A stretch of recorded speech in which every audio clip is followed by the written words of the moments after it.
This figure is badass. Yeah, we're good. Godzilla here with yet another NECA tour review, and today we'll be taking a look at BioGoji, aka Godzilla 1989. Yes, sir. Probably one of my many favorite incarnations of Godzilla. Like, deadass. Just everything about this incarnation is just a personal favorite of mine. But, yeah. Does it hold up to the original design? Well, let's take a look. Now, before we take a look at this badass, let's take a look at its box. So, once again, I just want to point out just how awesome it is how NECA is able to make these boxes, this packaging for the NECA Godzilla figures. And it's just, everything about it is just really awesome. I love the whole idea of having the poster as a cover and shit. It's really just a huge step up. Yeah, as you can see here, we got Godzilla right there. Focus. You see there, Godzilla versus Biollante. Not much going on the sides. It's the same exact thing. On the back here, we have some promotional pictures of the original figure. And it actually looks really cool. Not much at the top and not much on the bottom. This is what it looks like inside here, and this is really awesome. I don't know if you guys know about this, but this whole sequence was a deleted sequence from the movie, and it was really awesome that they were able to implement it in the packaging, which is really just awesome. Now this figure, unlike the 2003 figure, comes with one accessory, and that is his spiral ray, as you can see. So you can see, it's honestly pretty damn clean as hell, not gonna lie. Like, fucking, like, just everything about this is top notch. It looks exactly like the spiral ray. Yeah, just the close up right there. It's a lot of little glittery stuff on there. It's really just really good right there. And you can see right here the part where you could put the between Godzilla's jaw right there, the lower jaw, and it shoots it out like that. But yeah. And of course, assembling this guy to the figure itself is pretty damn easy. If you've had NECA figures before with the atomic breath piece, then this shouldn't really be too hard as so. And it pretty much just stays in there like it's locked on. You can see Godzilla shooting out his atomic spiral ray. Now that we got the accessories out of the way, let's jump right into detail. So, we are dealing with NECA, so obviously the detail is going to be pretty damn sick. As you can see from all the little ridges and bumps here all around, especially on the chest, it's really just screaming Godzilla. Now, I have to point this out, and something that I've been noticing as well from some other tour reviews that I've noticed. This guy, the sculpt of this Godzilla, resembles a bit of the 1991 poster of Godzilla, particularly this poster. And you can see from the close-ups here that it does have a bit of a 1991 vibe to it. And you know, does it bug me? Not particularly. Besides all that, the sculpt and everything about this guy is pretty good nonetheless. The teeth here are nicely sculpted in, including the tongue, which is always appreciated. And we just go all the way down here to the claws. Claws here look really nice. Go down to the feet. We got the thighs here, they look freaking massive as always. His spines are nicely detailed here. Nicely rough and everything. It's really nice.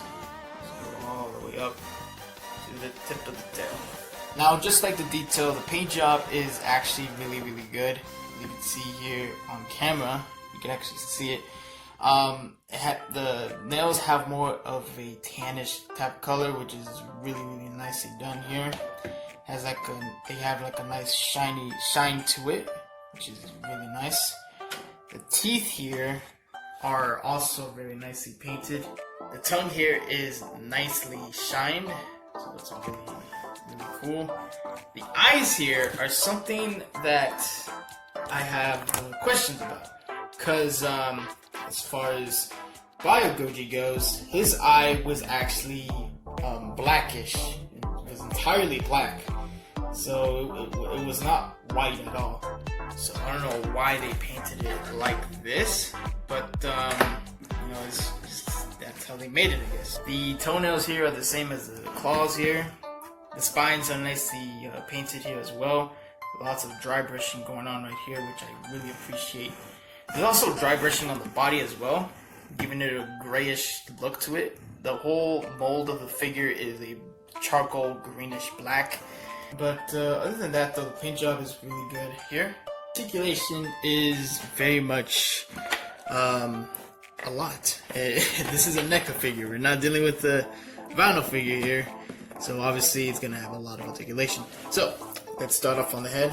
You can see here the jaw has a hinge. You can open it really wide, which is very interesting, I guess. I usually like to keep it like that or like that, very wide. But yeah, the jaw here is very much nice. This part of the head can rotate all the way around. It has a ball joint on it, so you can move it like this. The neck here, right here, can rotate around just like the head can, all the way like that. And it could go all the way up, and you could shift it so it could look all the way down like that.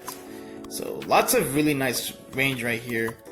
And as you can see here, the arms here have a hinge. You can move out like that. You can rotate all the way around as well.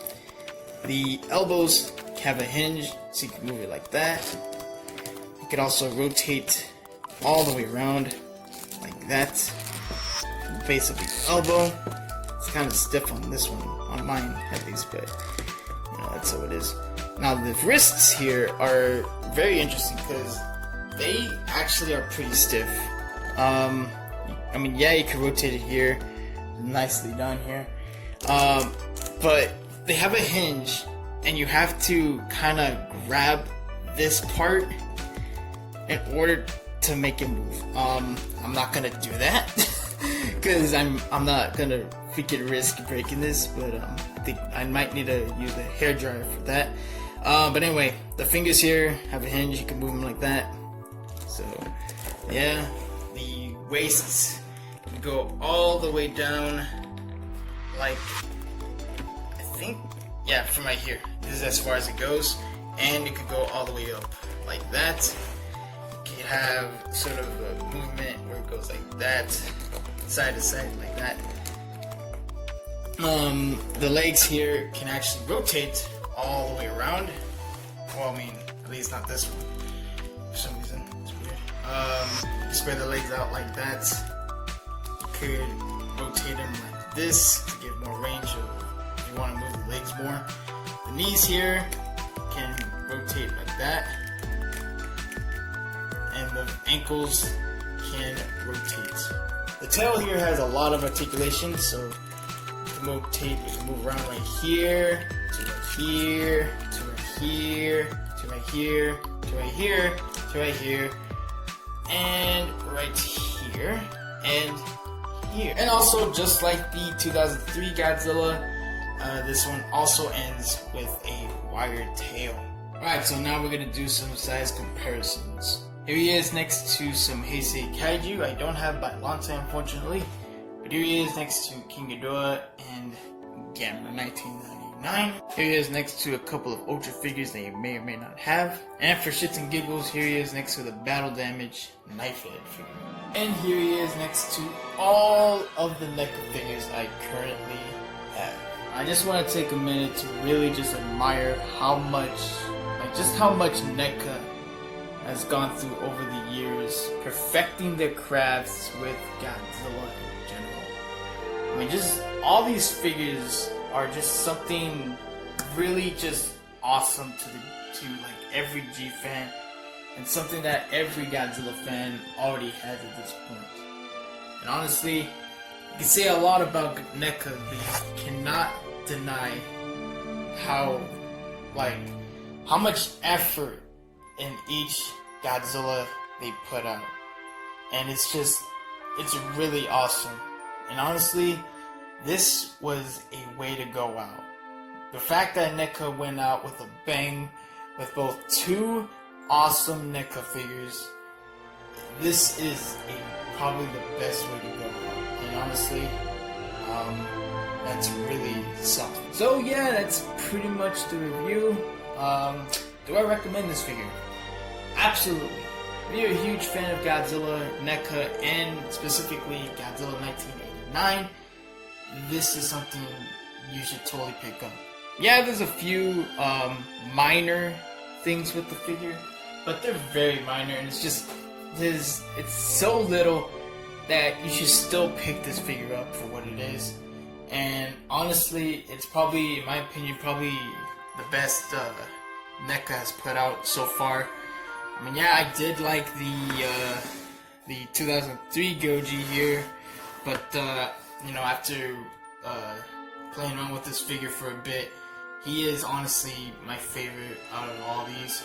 I still say that he's on top though. He is still number one. I put this on number 3 and one of my favorite NECA figures. But yeah, other than that though, guys, that's pretty much what's gonna do it today. Hope you guys enjoyed the video once again. Tell me your guys' thoughts on this figure. Do you have it? Are you gonna pass it? This is just the way NECA went out, bro. It is really they went out with a bang. And honestly, I hope they return with some more banging ass Godzilla figures for us collectors to collect. So yeah. So with that being said,